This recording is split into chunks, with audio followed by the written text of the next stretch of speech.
I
don't know. I'm gonna try to connect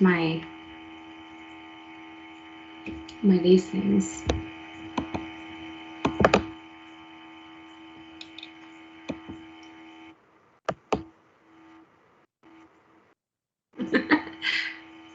It's an old computer and my son took over it and he plays all kinds of things. He's like, I downloaded this huge file. I'm like,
Hey everyone, I'm down in the bottom corner of the screen. I'm down here.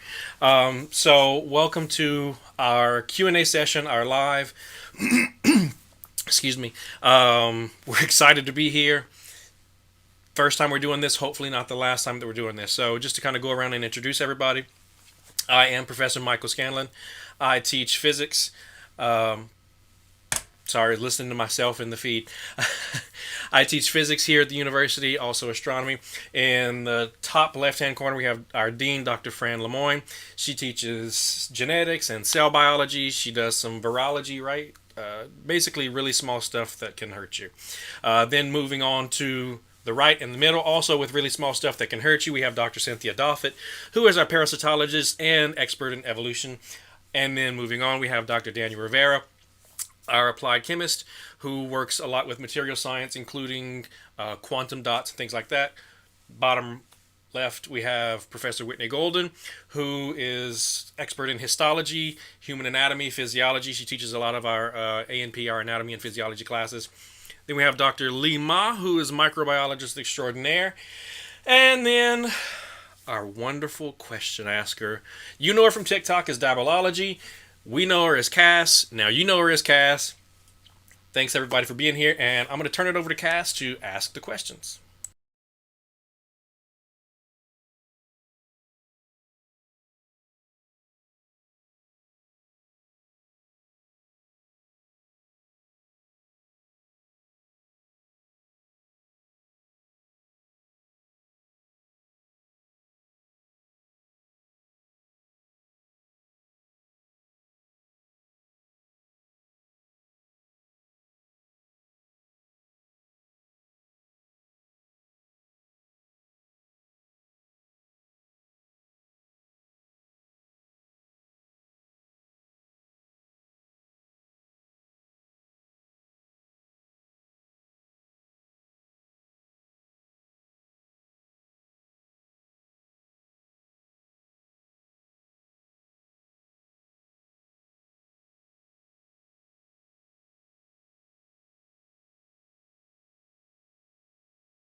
On a mechanical level. But my father was an engineer, and I think that kind of drove my my interest in understanding how specific processes went on in the body. I initially thought that I was going to go to medical school because when you grow up in a small town, you don't see a whole lot of opportunities for for scientists other than being a physician or a nurse. And when I started taking classes in college, I took a genetics course that really just blew my mind. And I went to my professor and told him how much I was enjoying the class. And he asked me if I was interested in starting to do work in his lab.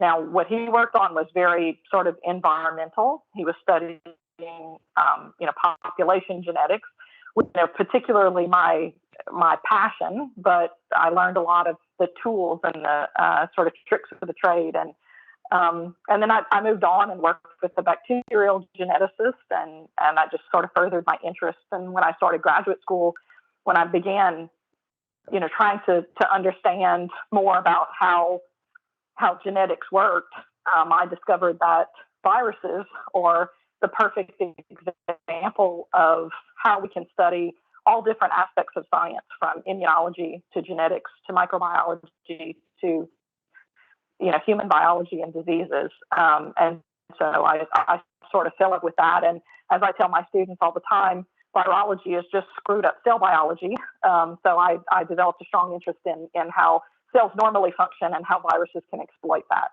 That's how my specific area of interest kind of evolved into that particular area.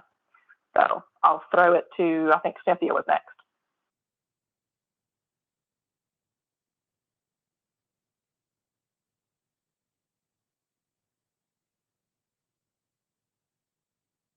Muted. Cynthia, I think you're muted. I'm so sorry. Okay. My name is Cynthia. I'm the parasitologist, and I got into this field by accident, really. So I tell my students sometimes, nobody sick and says, I want to grow up and be a parasitologist, right? So I grew up watching a lot of documentaries, so I knew I wanted to be a biologist. That was never a question. I changed my mind a lot on what type of biology I wanted to do. But when I got to college, I took my introductory microbiology class, and I loved it. And I figured out that I just loved diseases. So I was going to be a microbiologist. My dream was to work at the CDC. I watched Outbreak, which is a 1990s movie about a hemorrhagic disease, and I was like, that's what I want to do. But then when in my undergrad, we had to take a zoology class at the senior level, and it was like the fish class or the bird class, that kind of thing. And I wasn't into any of that, but there was a parasitology class, and that would count.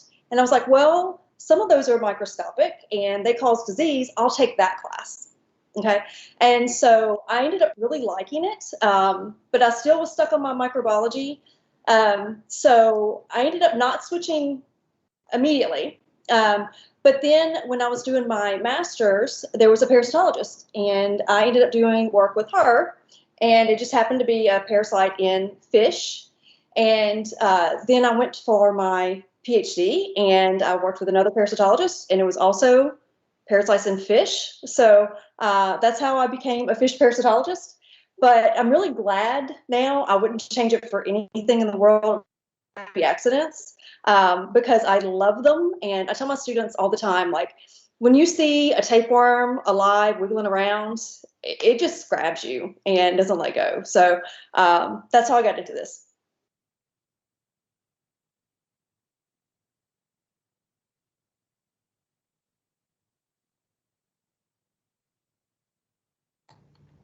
Okay, I'll go next. So for my story or my experience, I would say, as opposed to I picked up microbiology, it's more like a microbiology picked me. So when I was in college, I really loved biology, but not necessarily any major area of biology, not to mention microbiology. So when I try to graduate out of bachelor's degree and apply for a graduate school, and either fortunately or unfortunately, there's only one graduate school give me the admission and full financial assistance. And not surprisingly enough, that program, majority of the professors are dealing something with microbiology. So, and not surprisingly enough, I picked one of them as my major advisor. So it's like the microbiologist sort of picked me for a financial reason. But very soon I really find something greatly interested. Find myself greatly interested in microbiology, and not only that, I really find out that I can do pretty well in microbiology. So I decided to stay. And one thing I really like about microbiology is in some other fancy areas, you probably won't be able to do a lot of research because of a lack of techniques. But in microbiology, as long as you have a great idea, you do have a whole bunch of techniques that are available. So basically, after that, I've been staying in this area since then. It's almost 2 decades now.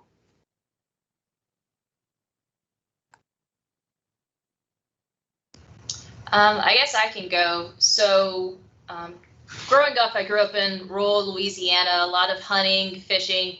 And I always wondered, as we're going through the process of eating the animals, well, what are they all made up of? Like, what's going on? And so I went into biology.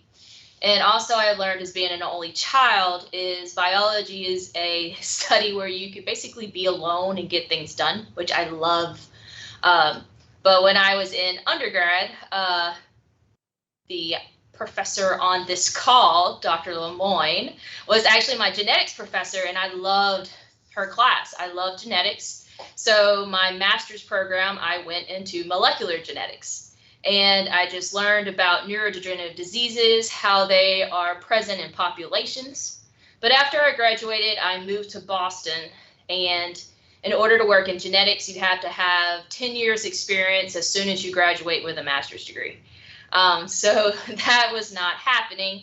So I went into a lab and they taught me everything I know about histology. So it goes back to being a child and asking, what are all these animals made out of?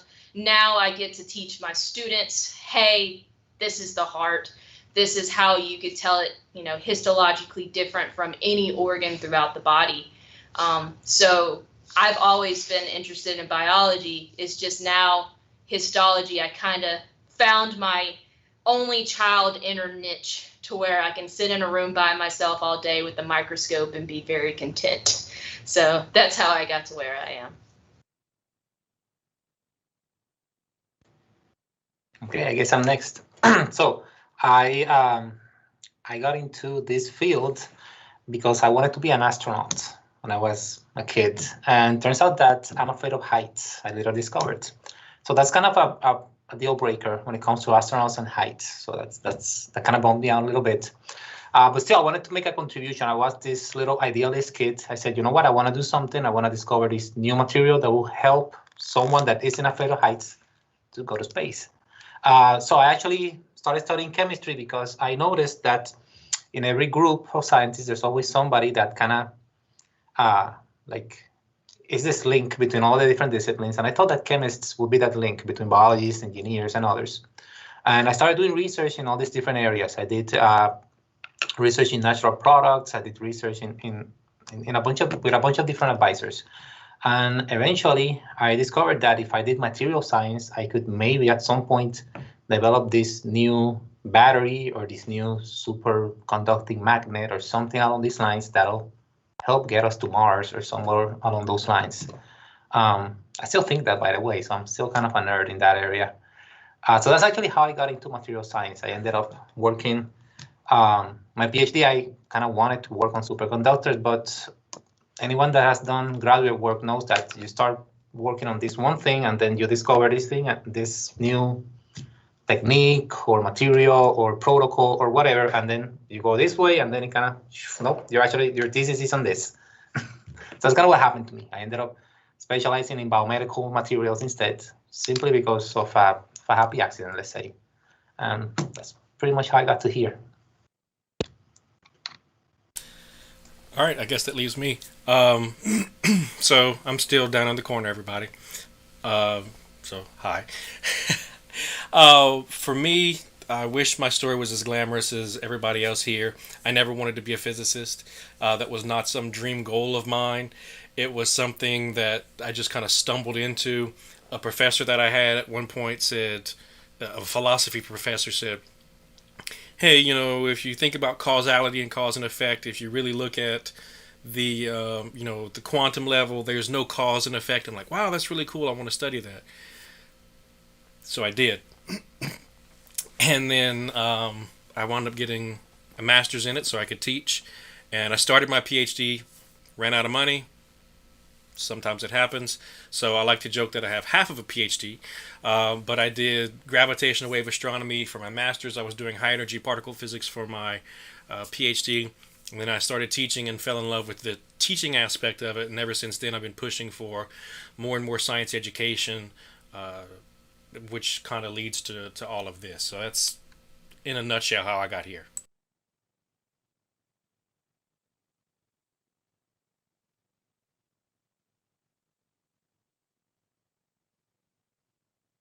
Sorry, my computer is not agreeing with me. Let's try this again. Okay. So teaching for all of y'all, how did that happen? So you went into all of these studying all of your things, and then so how did you fall into like, oh, I want to teach other people about this? Or are you like, well, no, I just want to learn forever, and this is the only way that I can afford to learn forever in this one thing? Because I think that's the direction I'm heading in right now. I think if you ask my mother, she would say that I have loved school all my life and I had to find a way to never get out of school. My daughter tells her friends that I went to the 25th grade.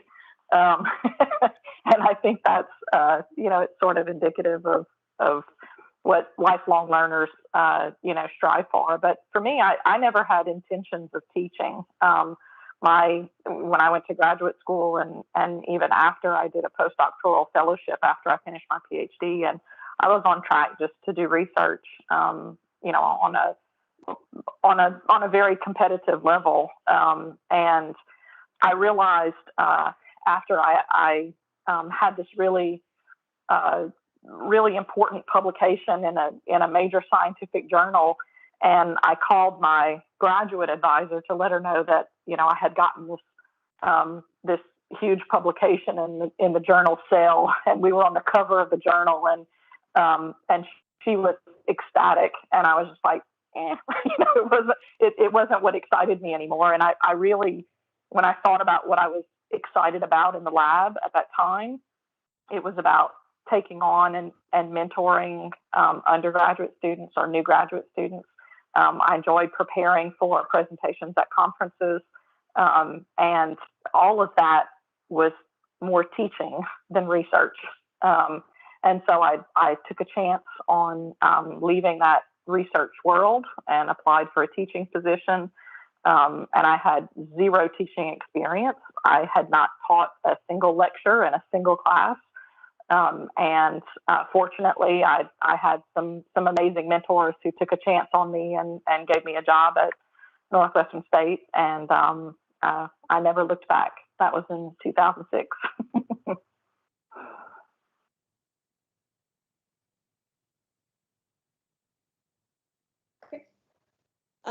I guess I'll go next.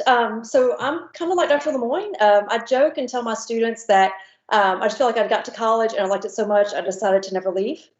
So that's how I ended up staying with it. And when I was doing my master's, the school I was at was kind of a small school. All the master's students also were TAs. And so we taught a certain number of labs every semester, and that kind of paid our stipend. And so I taught microbiology labs. Again, I was trying to be a microbiologist, right?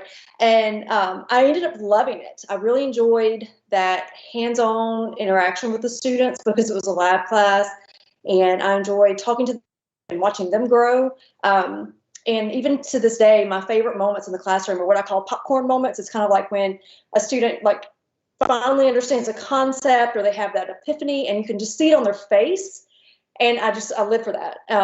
So I went into my PhD, and it was more research focused. I didn't teach much in that at all. So I had a different kind of stipend. But I did still teach a little bit. I taught vet students occasionally, and I just still really liked it. And I kind of went back and forth about whether or not I wanted to go for a postdoc and stay on the research track, or if I wanted to go into more of a teaching position. And I finally just decided that teaching was what I really enjoyed, and so I decided to stick with that. So personally, I would like to share things with other people. And if you look at the research, right, one of the major ways to share your information, especially the things you have discovered with other people, is by publication. And if you look at a publication, there's something called impact factor. What is the impact factor? Impact factor, simply speaking, is how many readers have decided to cite your publication every year. And if you look at the impact factor, the highest number you can find is like 15, 16. In other words, your information has been sort of shared by up to like 16, 20 people per year. And then if you were to switch to teaching, easily one class, you have 20 plus students, right? Just one class, one semester, your idea, opinions can be passed on to 20 plus students. Not to mention, we have some great classes consisting of like 50 plus students, right? So, basically for me, teaching is a great way and a fast way, expedited way to pass on the information that I would like to share with other people. So I never imagined myself being a professor. You can ask my mom, and she was like, no, there's no way that she would have the patience in order to, do all this work. But whenever I was in Boston I was, lab manager, and I would have to bring in these medical students or these postdoc fellows from different countries, and I was having to show them how the lab was running, and also dealing with the cultures on how, this is how it's happening here in America. I want to be able to collaborate, and let's make sure everybody's comfortable. My husband got a job here in Natchitoches, which is my hometown. And so we moved back, and I was like, well, what am I going to do now? There's no labs anywhere near here. I'd have to drive hours and hours. And I wanted a new start. And it's funny, I tell my students this, I became a professor at NSU because I saw Fran Lemoyne in Walmart buying taco meat. And she was like, hey, I forgot that you were back in Natchitoches. Hey, you want to come back to NSU? And I was like, yeah, I never thought that would be my next step on leaving the research world to where I was in my corner by myself to now being in front of 30 plus students trying to, pass on knowledge that I've gained throughout my career. So I never thought I'd be a professor, but I love what I'm doing now. And so I'm glad that I went and bought taco meat that evening, Fran, and I saw you at Walmart.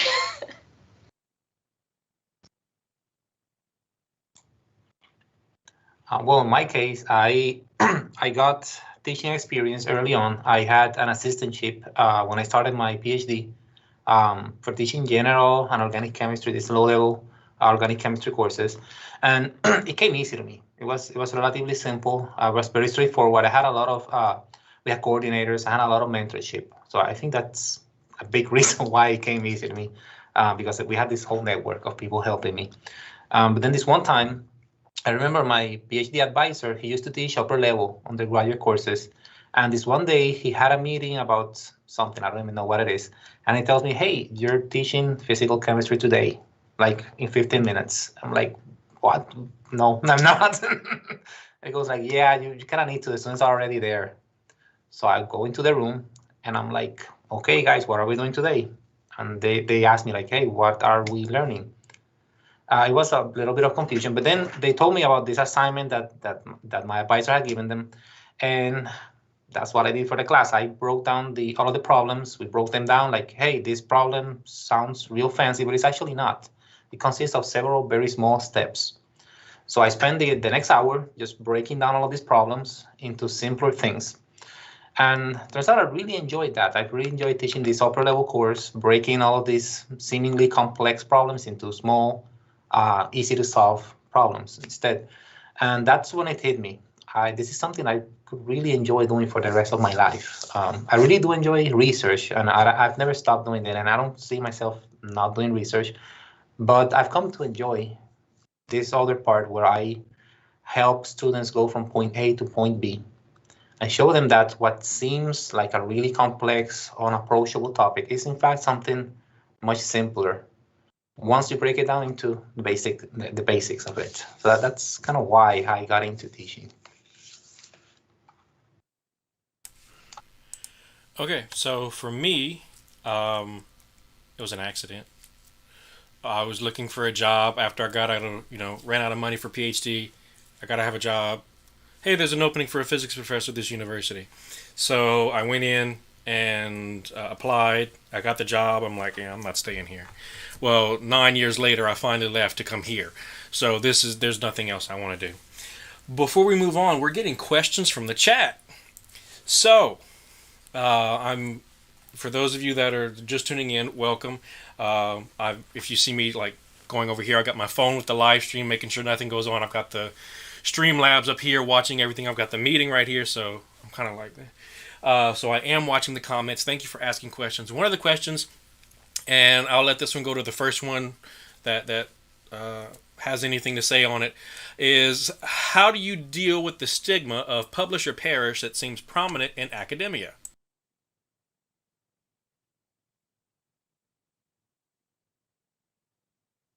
You go to a teaching university. Yeah, pretty much. Yeah, if that's what you want to do, we're primarily a teaching institution. We all do research. even though it's a little bit different, like mine's not necessarily traditional. I take that back. I forget about the COVID project. So yeah, we do research, but our primary focus is teaching. So we are not publish or perish here. Thankfully, we can really focus on reaching the students and making an impact there. We do have another question from our chat, so I'm just going to kind of hijack the stream for a second while I'm getting these questions. It says, just a question for whenever there is space and it's relevant. That's right now. Basically, a brief explanation of RNA, I'm stuttering here. A brief explanation of RNA world hypothesis and opinions on it. So, explanation of RNA, anyone? Because that sure is not me.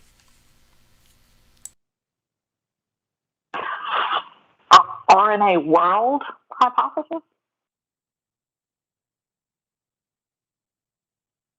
I'm not familiar with that term. Lee, are you? Yeah, I can have a try. So basically, it's the idea of the entire macromolecules start with RNA molecules, and then from there, proteins and DNA are derived.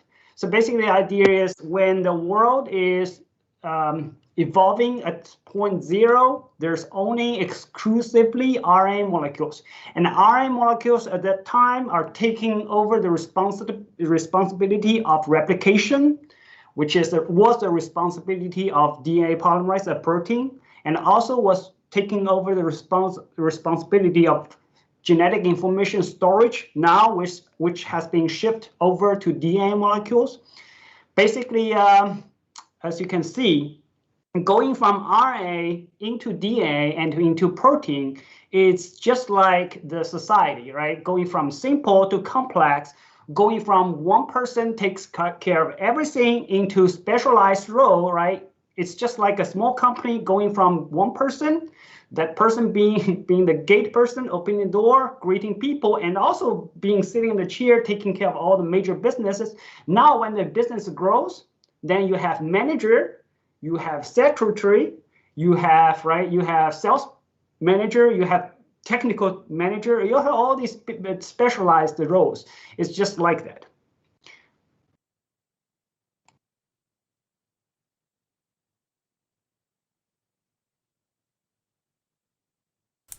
Okay, sorry. Awesome. Thank you, Lee. Wow, the chat's really popping. Cass, we're going to get to everybody's questions as much as we can in the chat, but I want to tackle some of the questions that you came with us for, or came with? Yeah, sure. We'll go with that. So fire away, and then we'll circle back to some of the chat questions. Keep asking, you guys. This is awesome. Okay. First I have to add a question, and this is a kind of personal question. I know my mom is watching, and my mom is a research scientist as well. And I grew up with periodic tables everywhere. Like, we made a cake for her with a periodic table on it. She's like petroleum products research kind of stuff. Like in her office, I'm pretty sure she has like, I don't know, 300. No, she has like a lotto periodic tables. She has one in her wallet.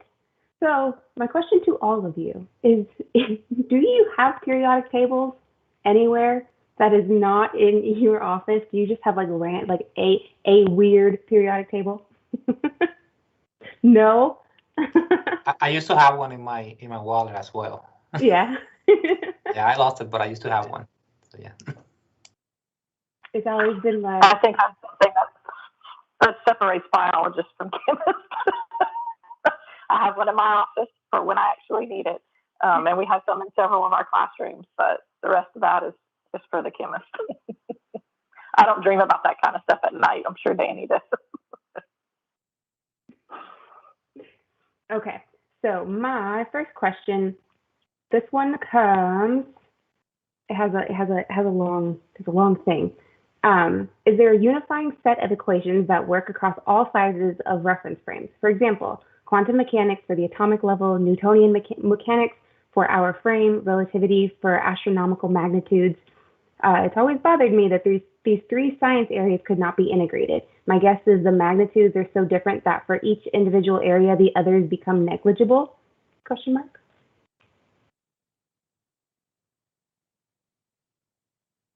I guess that's a me question. So, you don't want to take it, Fran? So, the short answer is no, there's not. Which is a major problem in physics today, is there is no... Physicists and their acronyms just get to me to the nth degree. There's no gut. GUT. Grand Unified Theory. Our acronyms are silly sometimes. So, quantum mechanics for the atomic level and the subatomic level. Newtonian mechanics for our frame of reference, meaning our size and our speed. Okay, you can I'm going to say very easily. You can derive all of classical mechanics, Newtonian mechanics, from quantum mechanics. Classical mechanics is a special circumstance, a special case of quantum mechanics. So those are really the same. It's just we don't see the same effects because our scale is bigger, but it's the same principles. Special relativity is just fast-moving things, like particles. So again, no issues really very much there with quantum mechanics. It's when you get to general relativity, and that has absolutely nothing to do with size, it has to do with mass. So not actual physical scale, but physical mass. That's where you run into issues. And really and truly, it only gets into big issues whenever the mass gets really big and really concentrated, in which case you would be approaching what we call a singularity. Something like a black hole or the beginning of the universe, things like that. I mean, we can trace the history of the universe up to, seconds after the Big Bang or milliseconds after the Big Bang. Was like, what happened before that? I don't know, physics breaks. So there is no one theory to rule them all. In fact, if we had one, it would be like the Nobel Prize of all Nobel Prizes.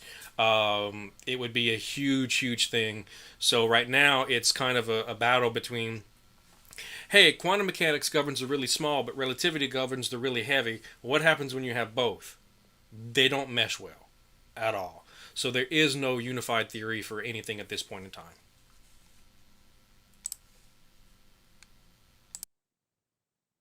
Okay. So the next one. It's an easy one. What happens to turtles in the winter?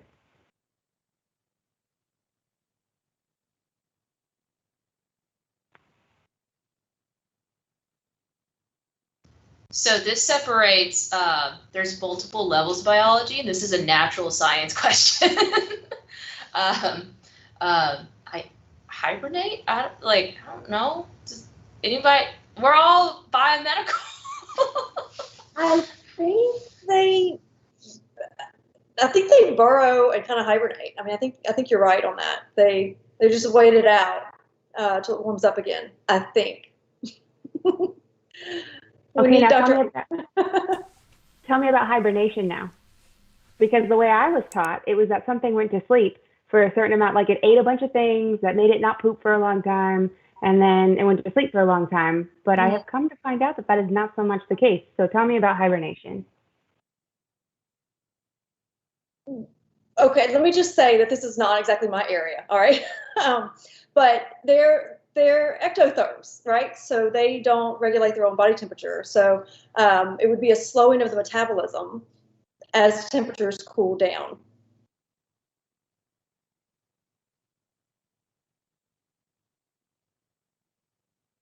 Okay, I'll let you off. Do blue light blocking glasses actually work? I'll pop on this one. Whitney, are you wearing them? So they do, but they don't like it says they do.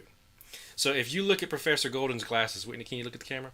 You can see that the light reflected off of her glasses is blue. A normal pair of glasses, the light would be kind of yellowish tinted, or Dr. Duffett, I can't get a reflection on yours. Danny, can you look at the camera? Yep, y'all's glasses are like anti-reflective. Y'all are awesome. So you would have like a more normal color reflection. What you're seeing with an anti-blue coating is the blue light, that blue light is not passing through the lens, it's getting reflected back. So is it filtering out the blue light? High frequency blue. Yes, most definitely. And you can definitely see that difference whenever you're looking at something.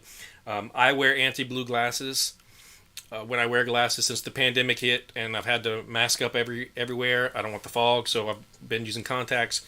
But when I don't, my glasses are anti-blue. I find the light to be not as harsh, and you can definitely tell the difference. However, there's no significant data to show that it does anything for relaxing your eyes or relieving your eyes of damage or anything like that. Does it make a difference in what you see? Yeah. It makes it easier for me to read screens and stuff like that. It does filter out blue light, but there's no significant data to show that it has any physiological benefits.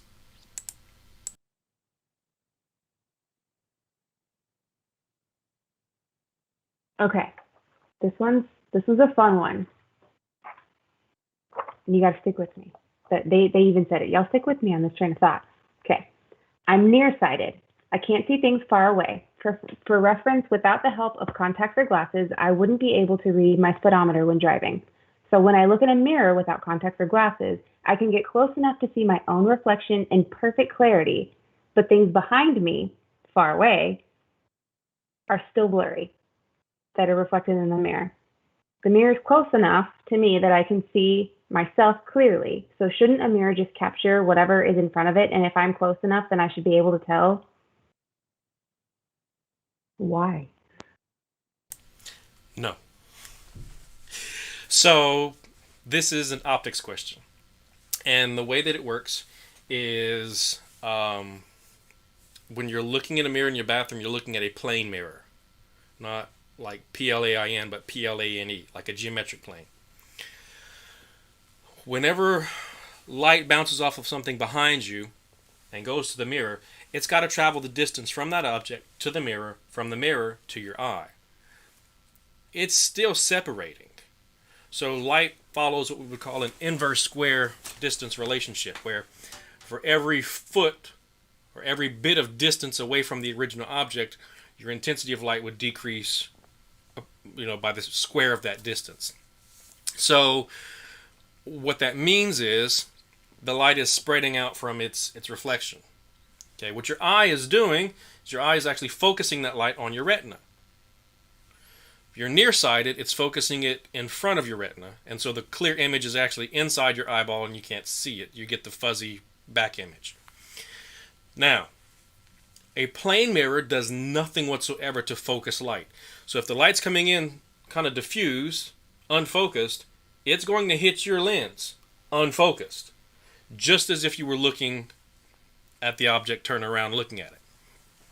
So the effect is that however far an object is in front of a plane mirror, that's how far its image is behind the plane mirror, and the optics works the exact same.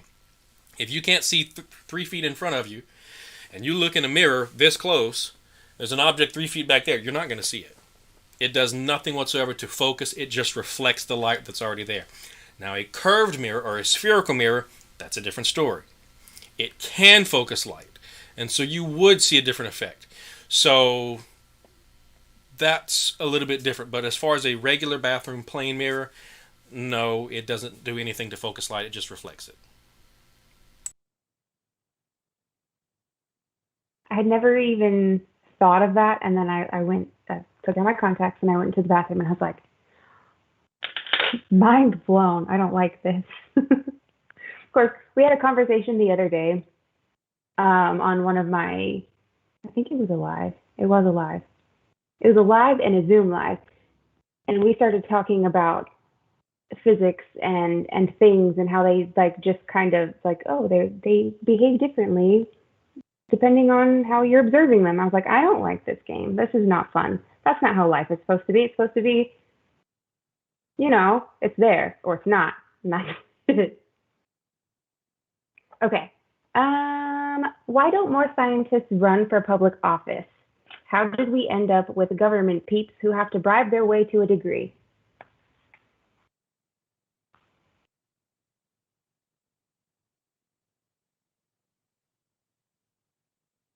I will say this. At one, oh, sorry. Let me. No, go ahead. At one point, we did have at least one physicist in Congress. So there's that. Okay, Dr. Lemoyne. I think that a lot of it comes down to, what type of life of service you choose to lead, and different people, choose a particular type of service, and those people who dedicate themselves to understanding processes enjoy trying to make other people understand that as well, and that's a little bit different than developing policies. And so I find that scientists often are more of the creative and artistic type of individuals, than most people really perceive them to be. Right? You think of science and art as being at odds with each other, but I think that some of the most impressive scientists in the world really are very artistic and creative in their thoughts, and that's maybe not exactly something that is needed in a politician's skill set. They're much more deliberate about the policies and procedures and how to get the people that they represent to develop the best plan for society. So I don't think that politics has enough of the creative outlet for scientists.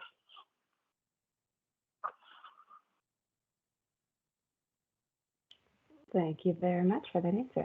I didn't think of it that way, and now I see where you're coming from.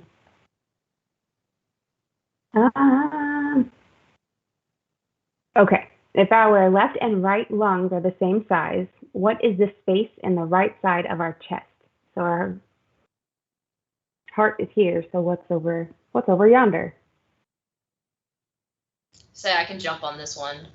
So they are actually not the same size. Your right lung is actually larger because it is made up of 3 separate lobes.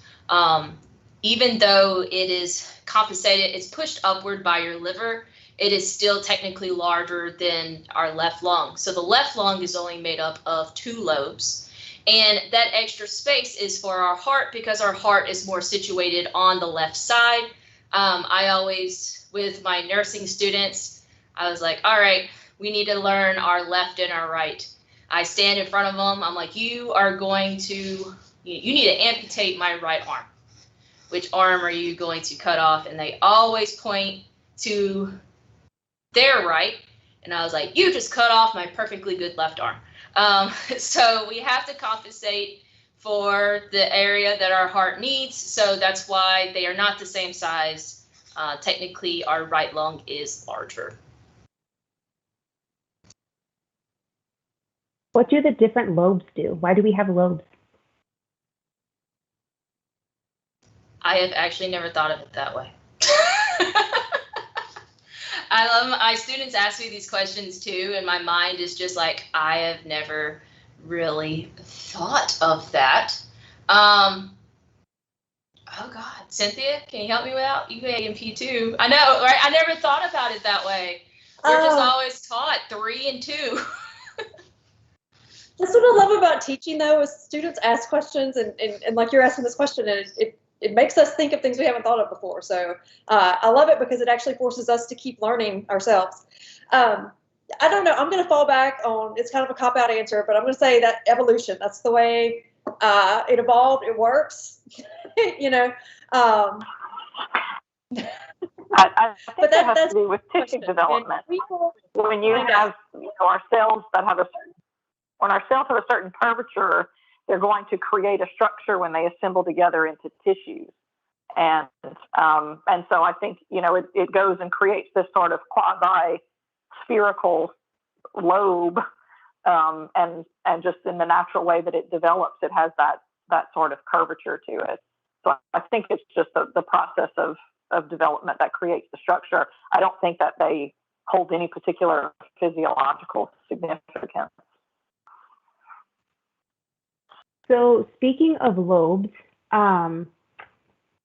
sorry, I'm gonna get off my these questions for a second because now I have lobe questions. Your brain has lobes.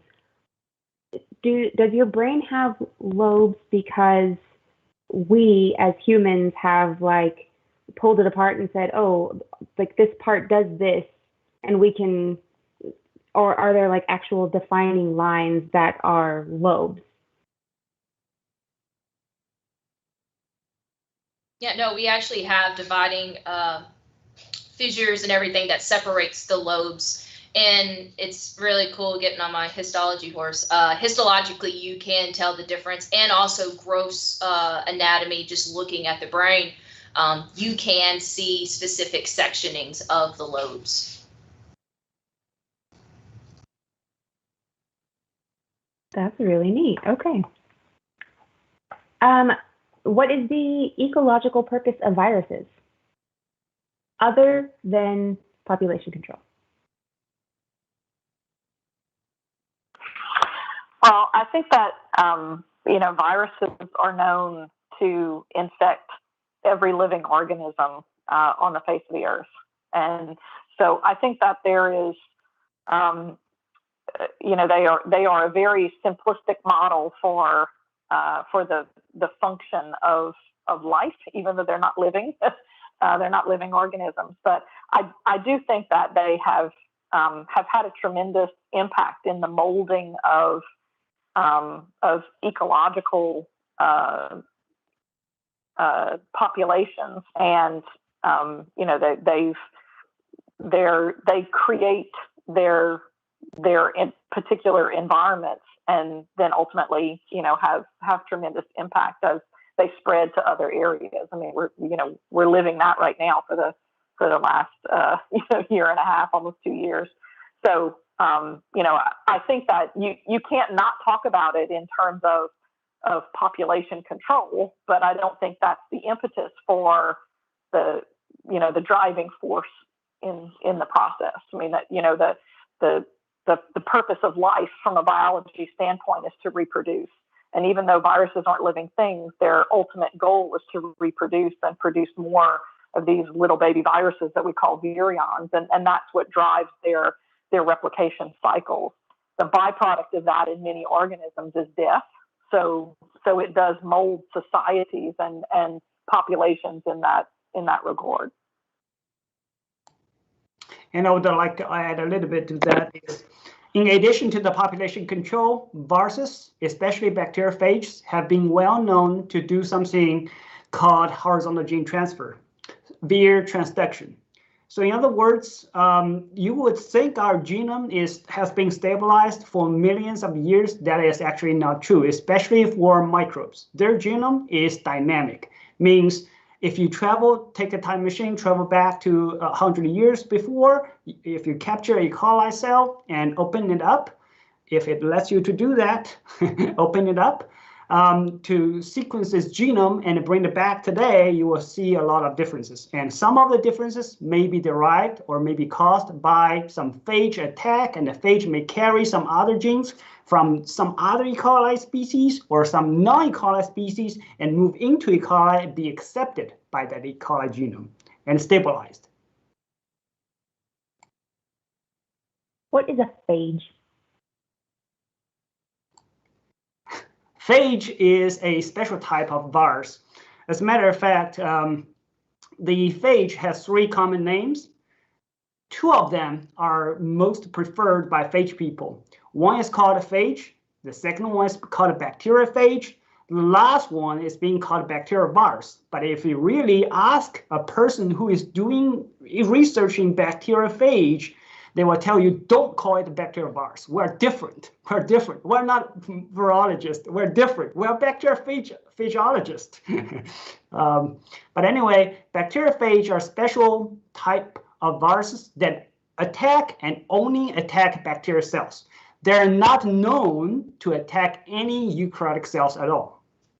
They're specific for bacterial cells.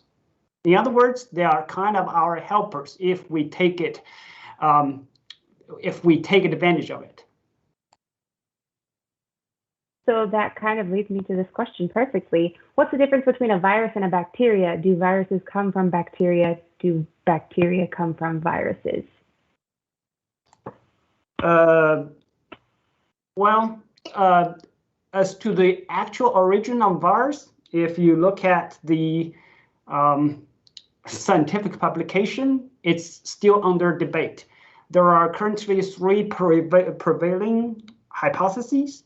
Number 1 is called virus first. First of all, virus first is not a political campaign. It is a scientific term.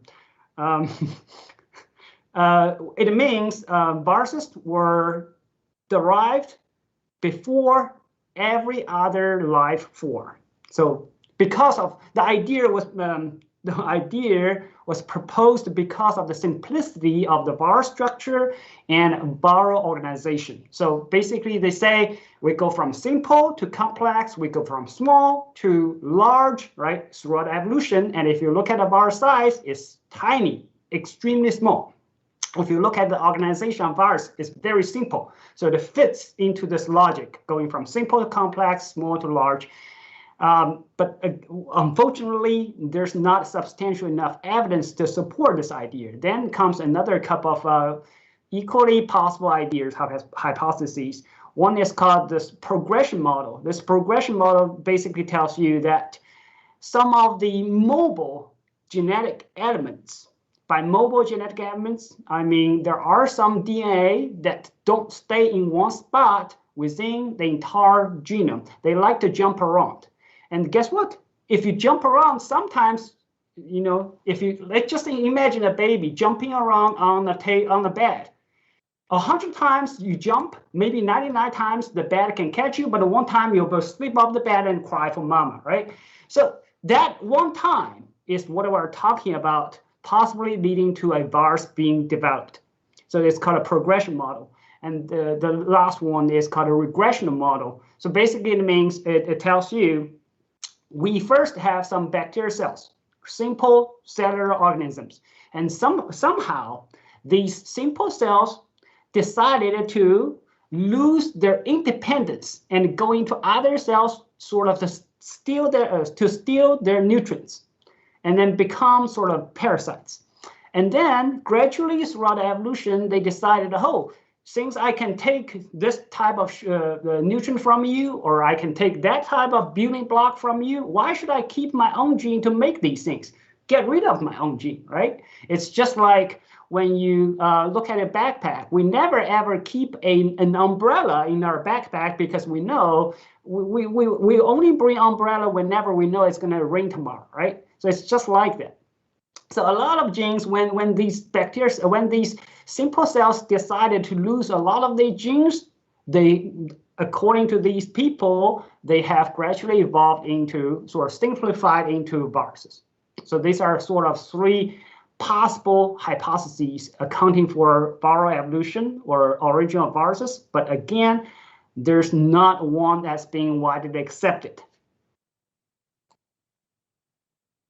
Are viruses alive?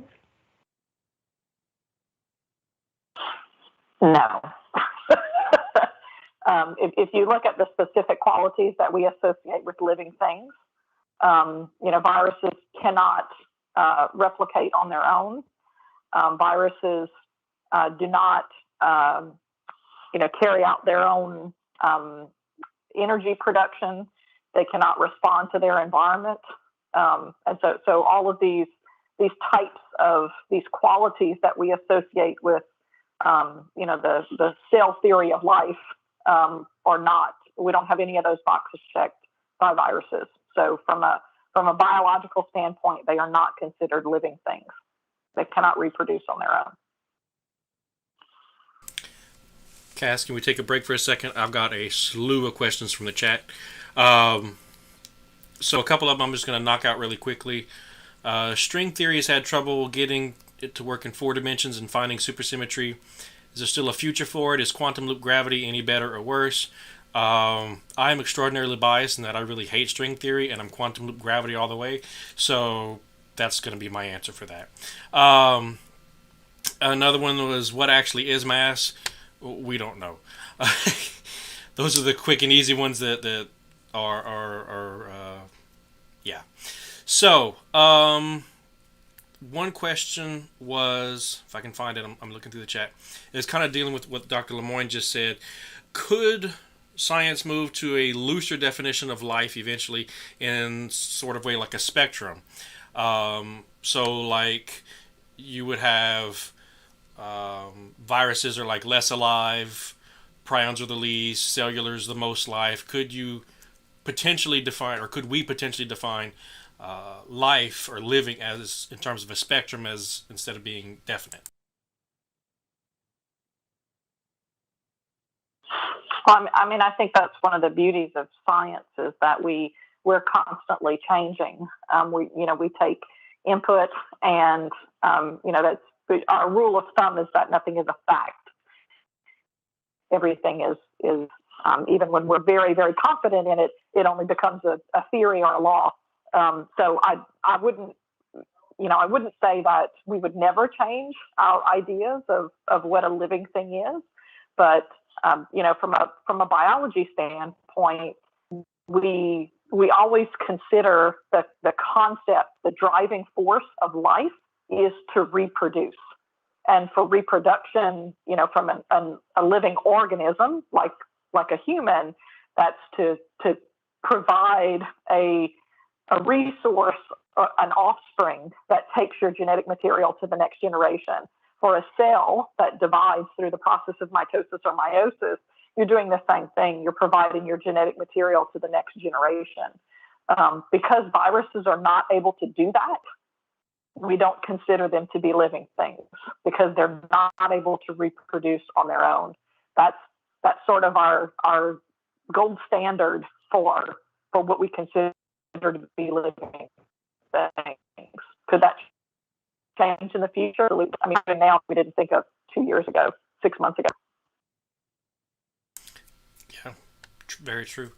Another one, this one going out to, this is a really tough one. But I'm going to ask it because this is something that I try to teach in my Science 1010s at the very beginning when we're talking about what is science, what does a scientist do.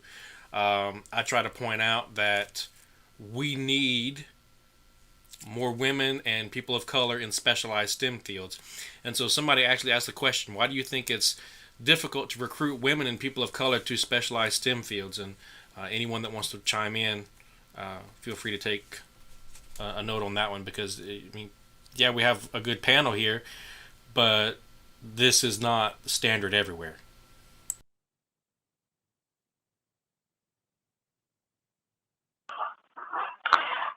I think one thing that's true for all areas of professionalism, it's not unique to the STEM field, is that if you can't envision yourself, if you don't see a role model to emulate, sometimes that can be really difficult to imagine yourself in that role. How can you insert yourself into a dream when no one who is performing that function looks or acts like you do? And it takes some tremendous innovators to break that mold and to think, I can do that, even if I've never seen someone like me become that person. And sometimes that's inherent in an individual. Sometimes that's driven by that individual's support system. That could be their parents. That could be their spouse. It could be their children. It could be a teacher that inspired them to do something that's different. And unfortunately, a lot of times, even in very recent history, we see minorities, people of color, women, maybe not having that same support system that is pushing them to break those perceived or imperceived barriers. And so it's been a struggle to get those individuals to see themselves in those particular roles. And it's something that so many institutions of higher education are dedicating themselves to now, is to have an inclusion and diversity office to try to help improve the numbers of students in these different areas, not just STEM, but in any particular area. And I think we're making strides. We still have a lot of work to do. I don't think that it's unique to STEM areas, but we might have just a little bit more trouble, we're lagging behind in some areas, primarily because there's so much math associated with science, and that for some reason seems to be a big hang up for a lot of people. Right? They view themselves as not good at math or not good at science because it's a really hard topic. But I think that's primarily the reason why we need to put more people out there who are representing the diversity that we have, and making it easier for those individuals to get involved. We need to reach out into our communities. We need to have more sponsorship of events in elementary schools, middle schools, and high schools, where students can see themselves as a scientist. They can see themselves as a college professor, and that's how we break that cycle that we've been in. Wow, very good. One more for any of us. In any of your fields, any of our fields, if there was something you wanted to restructure in the education process, in particular, what would that be? I mean, as far as I'm concerned, physics is good.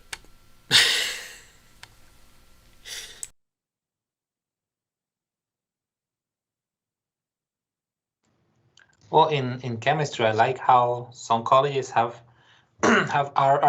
moving towards restructuring their typical general chemistry 1 year course, General Chem 1 and 2, from these are the topics, learn them, do the problems, and go on, into more of a historic perspective and more of a, hey, this is what's happening now, this is where it comes from. So it creates a more holistic view of chemistry as a part of the entire world. Like, this is what we do in society, more than just here's 10 topics, memorize them, and you have an exam next week. So I like that we're moving that way, and I like to see a little bit more of that, simply because one of the most common questions that we see in the classroom is, well, what do I need this for? When am I going to use this?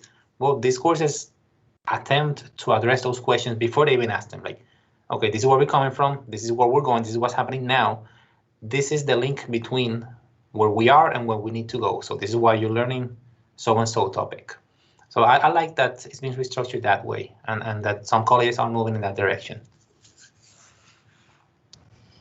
I only have one beef with biology, and it's that I have a speech impediment, and some of these terms, I cannot pronounce them for the life of me. And histology is the worst. My students, and I teach it at 8 a.m., literally, I look at them and I'm like, we're just going to call this G, and you're going to know what I'm talking about. And they're like, well, what if I have to spell it? I'm like, if I can't pronounce it, I can't spell it. I'm not going to expect you to perform miracles if it's a large topic, then yeah, I'm like, yeah, you need to learn how to spell it. But if it's a minor thing, I'm going to be like, no, just let it go. We'll come back to this. But that's my beef with biology, with my speech impediment. I can't pronounce half the words. I wish that back in the day they would have made it a little bit simpler, but that's just me. So I'd like to jump in here on this one. I would like to see more, I guess, cross-disciplinary overlap. So we teach things chapter by chapter, and this is most obvious in anatomy and physiology, right? You learn about the endocrine system, you learn about the urinary system, and then at some point at the end of the semester, you start making these connections and you see how it all works together. And partly we can't get past that, but you have to learn the basics before you can see how everything's connected. So I try to make a point of putting an emphasis on those connections. And I see it also even across classes. So I teach an ecology and evolution for freshmen. And a lot of our majors are biomedical. And so, they get into the ecology section and, they don't see the relevance for them. But a lot of the principles that you learn in ecology also apply to the disease process. And so I try to really make that point so that they see the relevance of it. So I think we do a good job of kind of making those connections in our individual classes, but I would kind of like to see that done more broadly and with purpose, to kind of bring those things together so that they can see how all the different areas of biology and science all interlink with one another. So for me, first of all, this is not a complaint. Microbiology moves really fast. If you look at the revision of the textbook of the microbiology, almost every couple of years, here comes a new edition.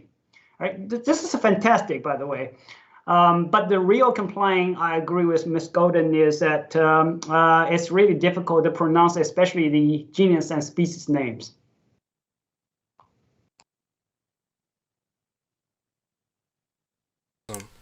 Awesome, thanks. With physics, y'all made me feel, well, yeah, y'all had some good ideas.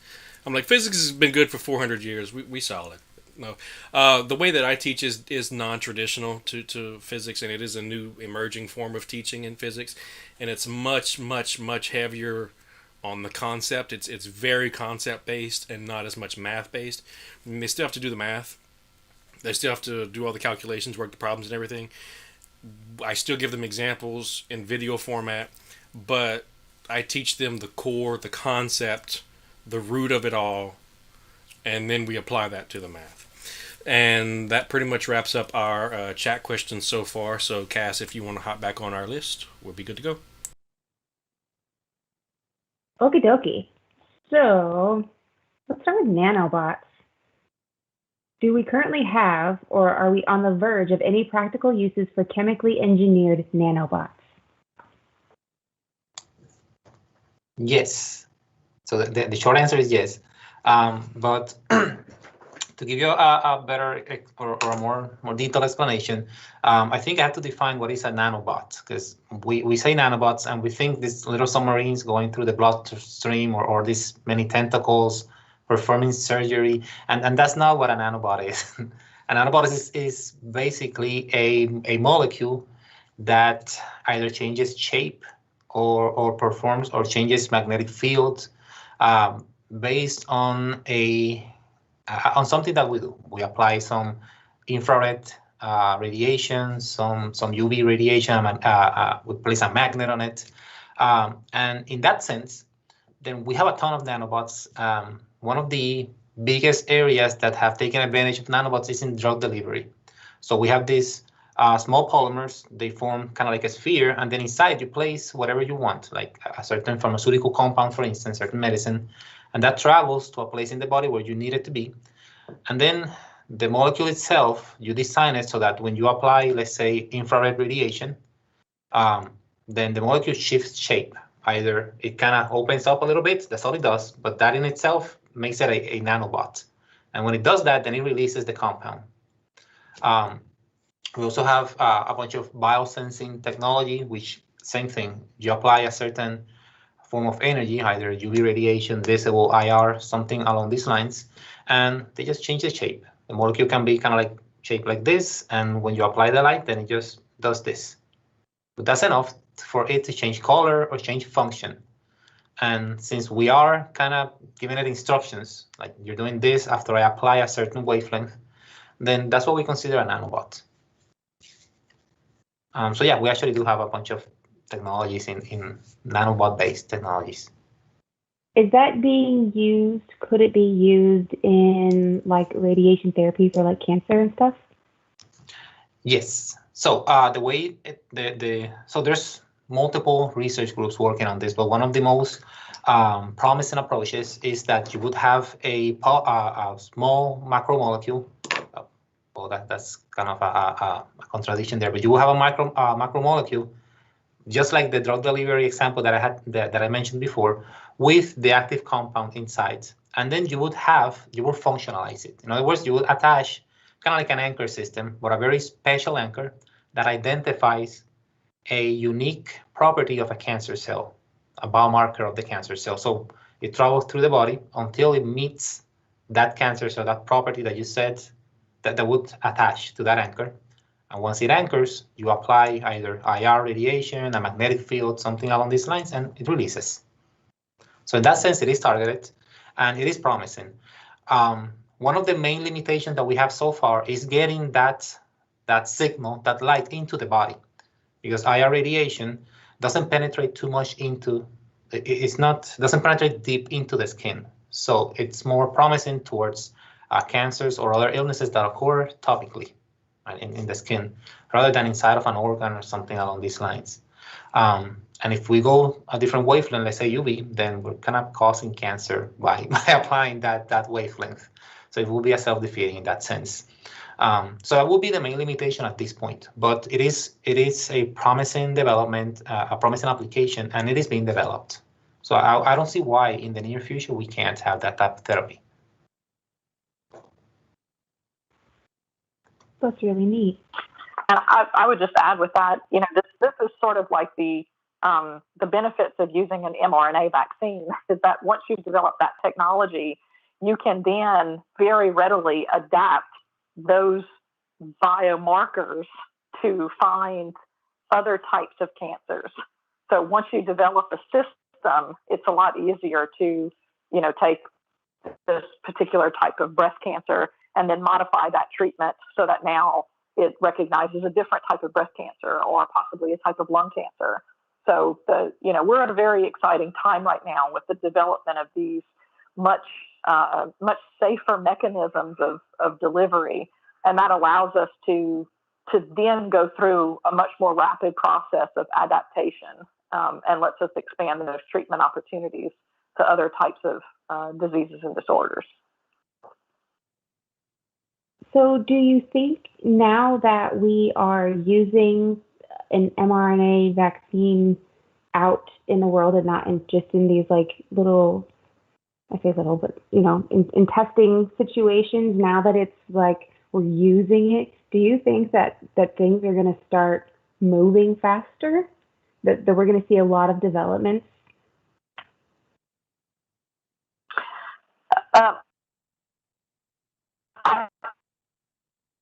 I do think of vaccines for specific infectious diseases, possibly even vaccines against particular types of cancers if we can identify the right biomarkers.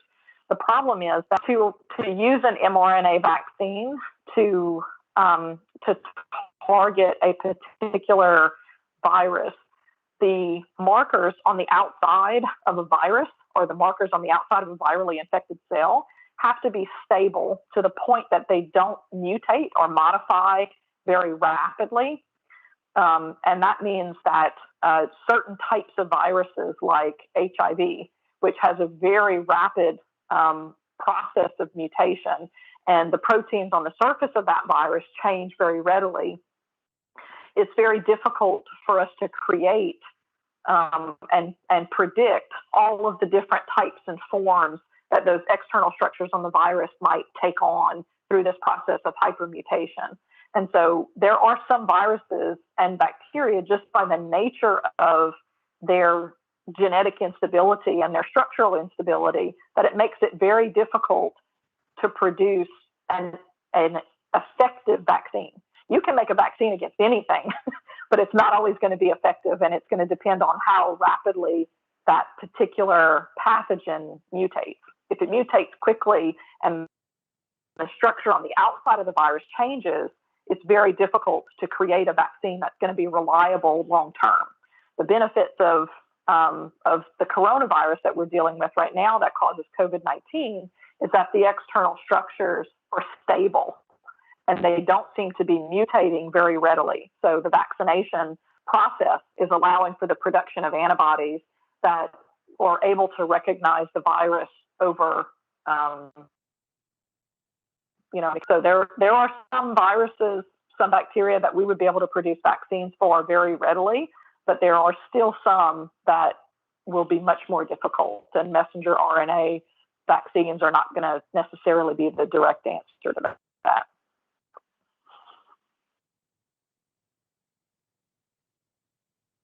Awesome. Sure. I had something. So does anyone know what CRISPR is? First, tell me that, and then I'll ask you a question. Well, I guess that is a question, but you know what I mean. Yeah, so CRISPR is basically the adaptive immunity version in bacterial cells.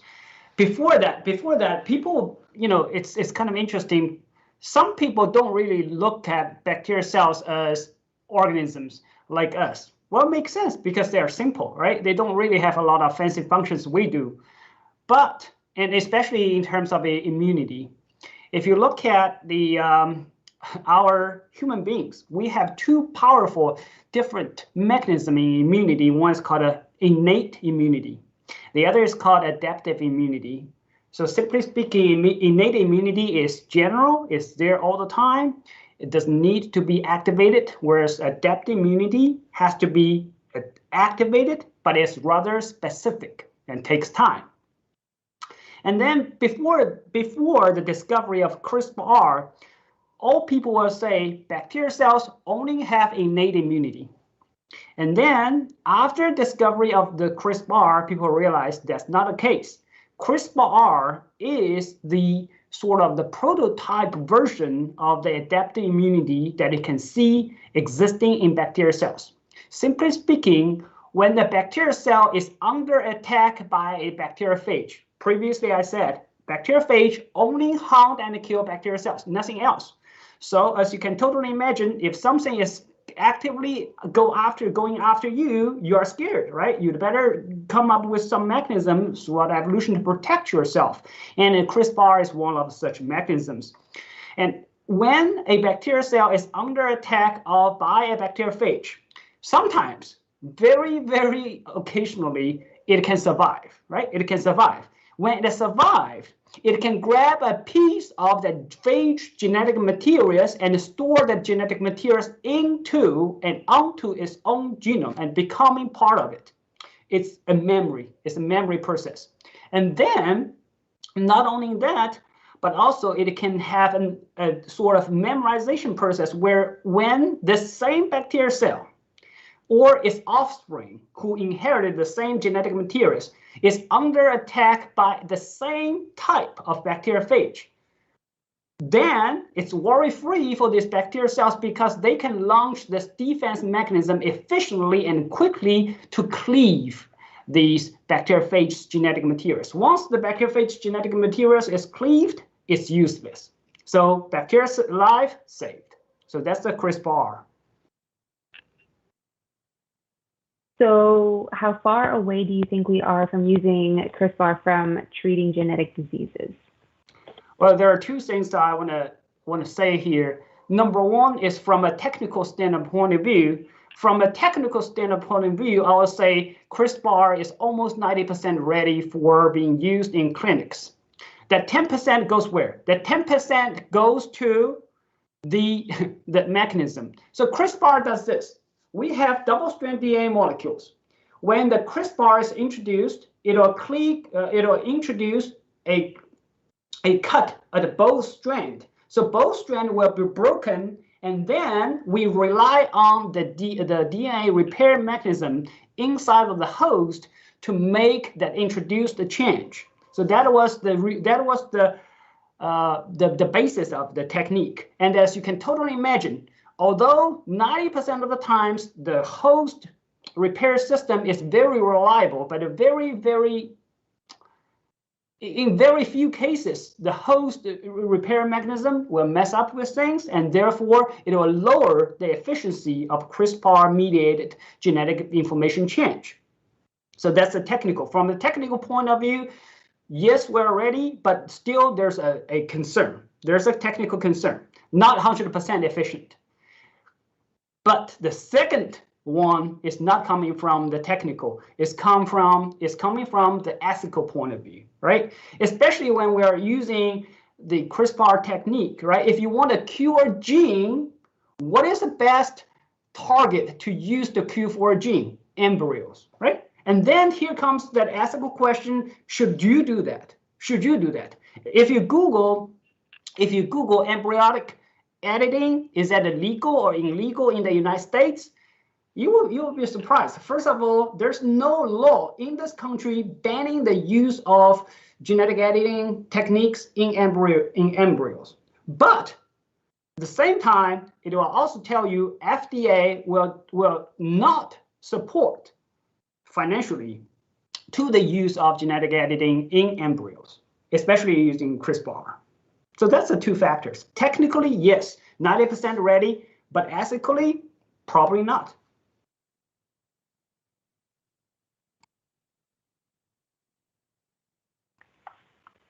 And then there was another question attached to that, and I have never heard of it. So, will we ever use germline gene therapy? So that's where he was talking about ethical. So usually when we have germline mutations, it is starting from our gametes, which is sperm in the egg. So basically there's a mutation and it affects the entire organism. So ethically, if we were to work on germline mutations, like Dr. Ma said, that's kind of getting where we're messing with the embryos. And so there's ethical reasons, maybe that would prevent a lot of different mutations that are happening, but ethically, I don't know.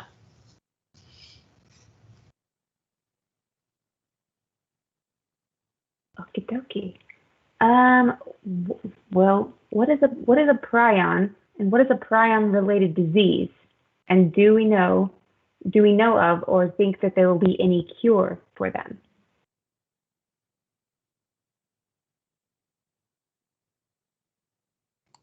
So prions are mutated proteins. And unfortunately, there's no cure for prion-related disease because these proteins are our own proteins. In other words, it's just simply speaking, our own proteins are sort of misshaped, misfunctional. And in theory, this misshaped and misfunctional protein should have been taken care of by our recycling system. But unfortunately, they misshaped and misfunction in a way they avoid being recognized by our recycling system. For example, proteases. So therefore, they're left unattended.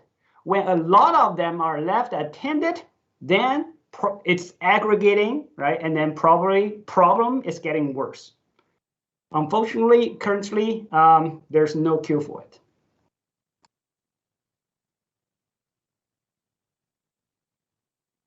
Perfect. How are we doing on the chats?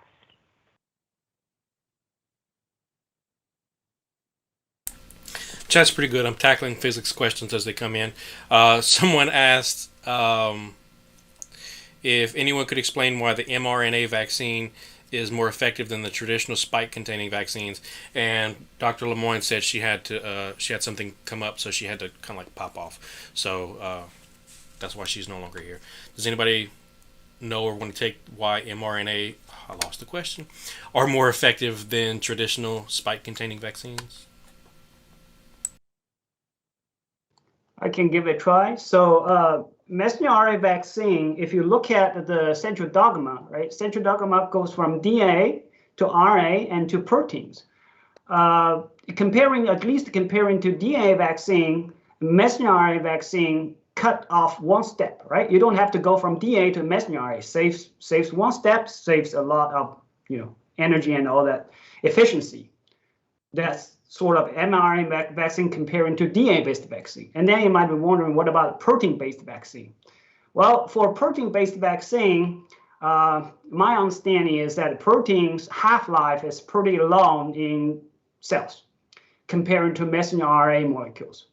So in other words, not only you have to make a whole bunch of proteins in manufacture, which takes time and takes money, but also at the same time, the duration of these proteins inside of the cells may lead to the generation of some non-specific antibodies, as opposed to messenger RNA molecules, which have a very, relatively speaking, shorter half-time or lifespan inside of the cells. So by comparing messenger RNA-based vaccines to DNA vaccine, it cuts off a step. By comparing messenger RNA-based vaccine to protein-based vaccines, it's more, sort of more transient, which also offers an advantage. So we tend to use words that, because in my head, I'm like, oh, okay, we manufacture proteins and it takes money and it takes time. And to me, it's like, oh, that's an I can't talk anymore. I'm done. Goodbye. Oversimplification. So what goes into manufacturing a protein? Well, goes back to the central dogma, right? The proteins don't come from the sky. We have to first of all make DNA, and then to transcribe the DNA into messenger RNA molecules and translate messenger RNA molecules into proteins in either in vitro or in vivo. This process is costly, to be honest, especially in vitro. And by introducing messenger RNA-based vaccine to the host and ask the host to take over this translational process, that sort of saves one step and saves a lot of money.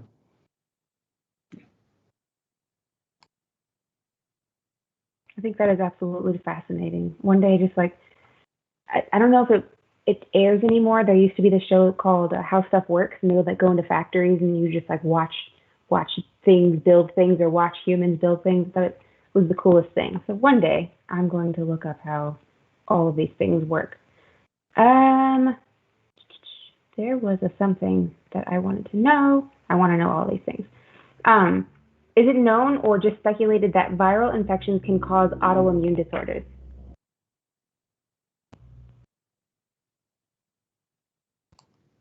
Yes, there have been some evidence suggesting viral infections can lead to autoimmune diseases. If you look at what's the autoimmune disease, simply speaking, it's your antibodies are attacking your own proteins.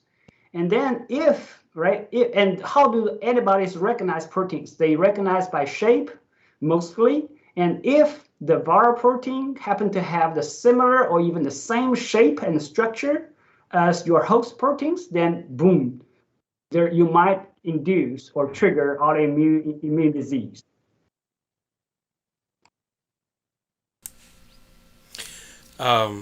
Professor Golden had to jet to something came up. So, and I think somebody else is about to have to leave too. So we're going to wind it down. But before we do, in having the list of questions, I have to know, can we ask a couple of parasite questions? That we have, because they really creep me out, but they're super fascinating. Oh, they're fascinating, but they're like, I don't want that.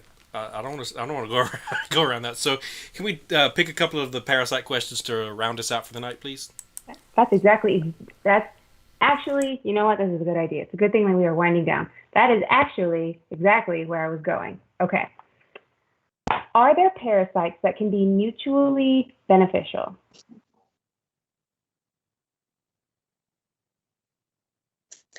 Okay, so no. By definition, no. So organisms can live together in close association, and we call this a symbiosis or a symbiotic relationship. And these can either be beneficial or harmful or neutral, depending on the type of relationship, depending on the species in the relationship. So by definition, a parasitic relationship is one that is harmful to one of the members in the relationship. So by definition, there are no mutually beneficial parasites. If you have an organism living in or on you that does provide a benefit, then that is one of two types of relationships. It's either a commensal relationship or it might be a mutualistic relationship. If it's commensal, okay, imagine you're the human, you are harboring some organism. It benefits from the relationship. You are not harmed, you are not helped. You're neutral, okay? So for example, there are amoeba that live in your mouth. You don't know about them. You never think about them. They don't hurt you. They don't benefit you. Now you're creeped out, I'm sorry.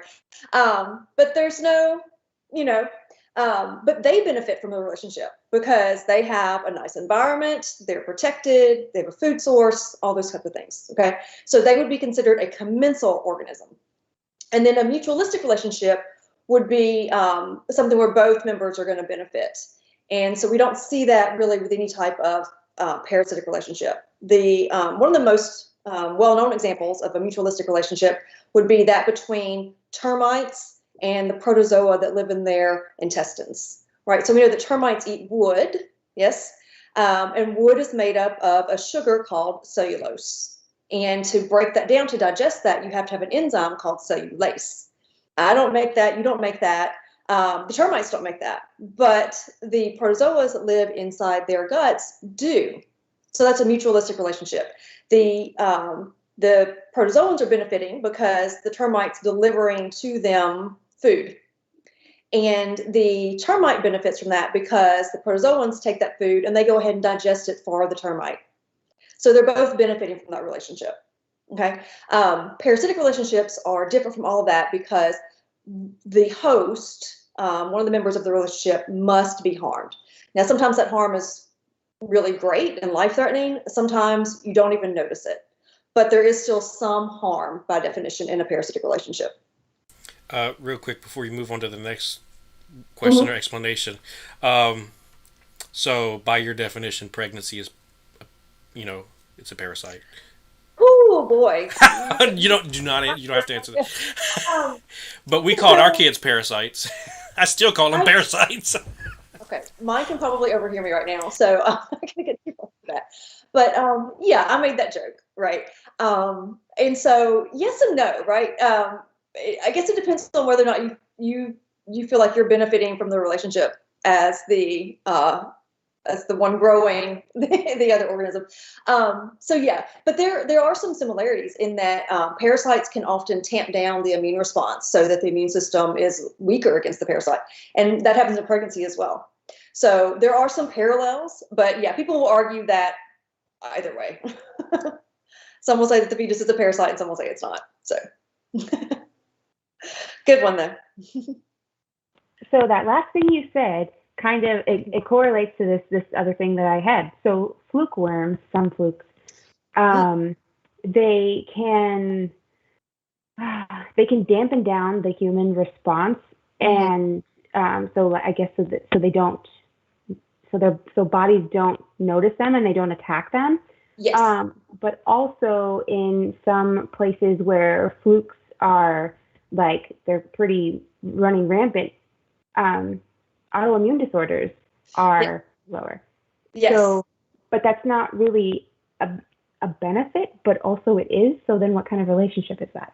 So what you described is something that they're calling the hygiene hypothesis. And it's this observation that in areas of the world where you still have a lot of parasitic diseases, you don't have a lot of allergic reactions that are kind of overreactions. So you have fewer food allergies, you have fewer autoimmune diseases, that type of thing. And in areas of the world where we have fewer parasitic infections, so think developed countries over the last few decades. So this is a really, really new phenomenon where we're relatively parasite-free. We are seeing increased rates in food allergies and autoimmune diseases and just overreactions to things that are harmless in general. And when we look at the immune system, there are components that operate against both of those. So IgE, for example, is one type of antibody. Eosinophils are a type of immune cell, and those have roles in both allergic reactions and hypersensitivities, and they're also anti-parasitic. So there's kind of a couple ideas here in that, like we in developed countries are not priming our immune system. We're not exposing them to, say, parasitic worms, for example. And so those components of the immune system are not getting kind of practice or an opportunity to fight against those types of infections. And at the same time, like I mentioned before, parasites, some of them anyway, have an immunomodulatory effect. So that means that they actually dampen the immune response to their own benefit, right? So it's a war kind of between the host and the parasite. And this is definitely not ready for clinical practice yet, but there has been some research into purposely infecting yourself with relatively harmless parasites to kind of reverse autoimmune diseases. And there's some evidence that it has been effective. So it's little experiments here and there. You know, sometimes parasitologists experiment on themselves, that kind of a thing. So I think it's fairly promising, but there's still a long way to go before that's actually put into practice. But it is a very interesting idea. So yeah. Okay, let's talk toxoplasmosis real fast, and then I suppose we can end. Tell me a little bit about it. Okay, this is a really great parasite, and you probably have heard of it, even if you haven't heard of it. So this is in the news all the time. You hear it as being described as the cat parasite. And so you may have also heard that pregnant women should not empty the litter box and they should not handle cat feces. And it's all because of this particular parasite. It is a really, really common parasite, and it's a protozoan. And it's actually kind of related to the parasite that causes malaria. So it's in that same group. And it's worldwide. It's common. I figure I probably am infected with it, but I don't know for certain. It's that common. So I guess I'll talk about kind of its natural life cycle, and then we'll get into how humans kind of fit into all this. So it goes through its sexual stages and has it's kind of its adult version. It doesn't have an adult, but its mature stages occur in the intestine of a cat. And as far as we know, that's the only place that happens. So they have to have a cat. But then the rest of their life is spent in some other host, and there's a huge variety. So humans, rodents, reptiles, okay, huge variety. And when it's in that, let's go with a rodent. Okay, when it's in the rodent host, and I always tell my students, like, imagine you're the parasite. Okay, you are the parasite. You are in a rodent. You need to get to a cat. If you don't get to a cat, you don't live. So what do you have to do? You need the cat to eat the rodent. Okay, and so one of the really neat things about toxoplasma is there is definite evidence that it is altering the behavior of the rodent host to make it more likely that the cat will eat it. So it does things like makes the rodents less fearful of cats in particular. And in some cases, they are actually attracted to the cats. So they've done experiments where they put a rodent in a maze and they had something that smelled like cat urine over here and then something that didn't smell like it over there. And the rodents went to the cat urine smell. So if you're the rodent, this is a terrible plan, right? But if you're the parasite, it's fantastic. So that's how it gets from what we call its intermediate host, which is the host that houses the juvenile stages, to the final host or definitive host, which is where it actually completes its life cycle. So that's kind of an overview of that. Where do humans fit into this? We're the rodent. Okay, so we fill that niche. And the reason why you probably have heard about this is because there have been lots of correlations, I'm not going to say causations, correlations between infection with this parasite and various behavioral changes. Okay, so there's still a lot that needs to be done with this for certain to determine any kind of like cause and effect. But it has been associated with more risky behaviors. So making humans less fearful in general also. So people who engage in kind of what we would consider to be extreme sports or things that are kind of life-endangering sports tend to be infected with this. It's also been associated with things like schizophrenia and suicidal ideation, depression, anger issues. It's been associated with road rage. So lots of things like that it has been associated with. Now, again, those are just correlations. We don't know for certain. But when we look at what it does to the rodent, you know, it's definitely something worth pursuing to see if we can actually determine a true cause and effect relationship. But that's kind of how humans fit in to this whole life cycle. So is there a cure? Can you get rid of the parasite once it's in you, once you have it? Not really. And for the most part, you never even know you have it. That's why I say that I feel like I probably do, just because of my history growing up. We had a lot of cats. They were kind of indoor-outdoor cats. They, I'm sure, engaged in predator behavior when they were out in the yard. So if you have cats that are going in and out like that, you know, they may become infected, and then through their feces, you may become infected. So that's you know, one of the ways in which it's so common is the proximity that we have to cats and the sheer number of cats we're around. And even if you don't have a cat, right, a cat is probably still coming through your yard at some point, and it's probably still defecating. And the eggs for the parasite can live for over a year in the soil out there. So you could be getting exposed to this in various ways. And you can also get this through your diet. So exposure to the eggs and cat feces is one way that people can get this. We can also get it if we consume another animal that is infected.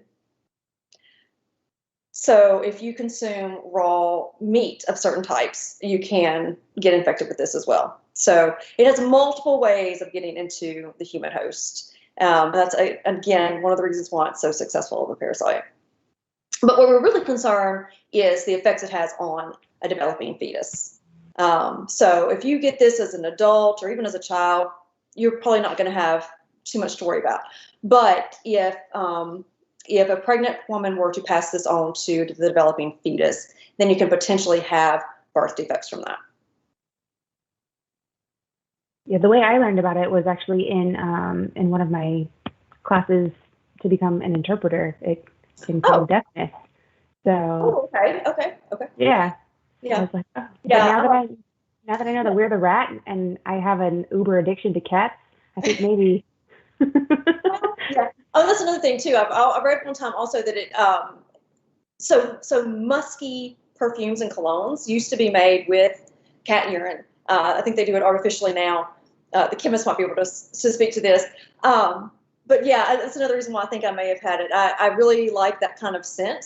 So that would go along with the kind of being attracted to that cat urine smell. So yeah, that is another thing. But I do want to say for everyone, the odds of passing this to a fetus is very, very rare. So I don't want anyone to think that this is something major that you need to be concerned with. There are certain conditions that have to be met for it to even happen. And even if it does happen, a lot of times the fetus is going to be fine. So it is really rare. You have to have a brand new, your first time infected with this parasite while you're pregnant. Okay, and so that's going to be pretty rare. And then it has to actually cross the placenta, and it only does that about half the time, and so on. So it is not a very common thing. But if you are pregnant and you do have cats, there are certain precautions you can take to try to minimize the risk. The eggs take 24 hours to mature. So if you're changing the litter more often than that, if you're changing it twice a day, for example, then you should be okay. If you're disinfecting and washing your hands or wearing gloves and you're doing it twice a day, you should be okay. Now, if you go longer than that, then you increase the risk of infection. You can keep your cats indoors, which is good for wildlife also, right? So there are things you can do to minimize that risk. But since we are talking about it, I just want to make it really clear to everyone listening and watching that this is not a major concern, okay? But it is a possibility. Okay, I have one last question, and it comes with a video. Uh-oh. So hopefully you can see it. Okay. But I want to know what this thing is. Not the TikTok video. Oh, it's the TikTok video. Oh, the thing is disgusting. So I saw that. I was like, I hope she sees it. So I was getting ready for that. So that's actually not a parasite. That is some other kind of worm. It's called a ribbon worm. And what is coming out is its proboscis. That's its feeding apparatus. And it's kind of invaginated, and it sort of evaginates. It kind of expels itself outward. And then it will grab on to its prey and then use that, and then all that kind of retracts back in, and it brings the prey back in with it. So gross, yes, but parasite, no. It makes me feel a little bit better that it can't be inside me. No, that will not be inside of you. Okay. Well, thank you guys so much for doing this. I don't think I have any more parasite questions. Do you have any parasite questions in the chat? Nope, chats are clear. They had asked a couple of questions, and look, I'm sorry, this will be our last question of the night, but it's not our last live ever. So the chat's saying thank us all very much. This has been fun, etc. So with that, we will bid all of our viewers good night, and we'll see you in the next one. Thank you so much. I enjoyed it.